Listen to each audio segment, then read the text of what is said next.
Greater Hyderabad municipal కార్పొరేషన్లో అభివృద్ధికి కాంగ్రెస్ ప్రభుత్వం ప్రతి నెల 300 కోట్ల రూపాయల నిధులు మంజూరు చేస్తుందని హైదరాబాద్ నగర మేయర్ గద్వాల విజయలక్ష్మి తెలిపారు. కంటోన్మెంట్ నియోజకవర్గ పరిధిలోని మొండా మార్కెట్ డివిజన్లో హనుమాన్ దేవాలయం వద్ద రహదారి పనుల నిర్మాణానికి ఆమె శంకుస్థాపన చేశారు.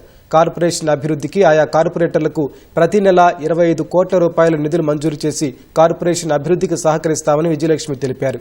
నగరంలో ప్రజలకు మౌలిక వసతులు కల్పించడంతో పాటు సమస్యలు లేని విశ్వనగరంగా తీర్చిదిద్దేందుకు కృషి చేస్తామని ఆమె పేర్కొన్నారు. ఎవ్రీ మంత్ కూడా ఎప్పుడూ లేని విధంగా గత 10 సంవత్సరాలకు కూడా మాకు ఏ రోజు కూడా ఒక జిహెచ్ఎంసీకి ఒక ఫండ్ లేకుండా ఈ గత 4 నెలల నుంచి మా ప్రభుత్వము 300 కోట్లు ఎవ్రీ మంత్ జిహెచ్ఎంసీకి కేటాయించడం జరుగుతుంది. దాని లోపల ఈరోజు మీరు చూసినట్టయితే ఎవ్రీ జోన్కి కూడా మా కమిషనర్ గారు మొన్ననే మనం స్టాండింగ్ కమిటీలో అనౌన్స్ చేసుకున్నాము.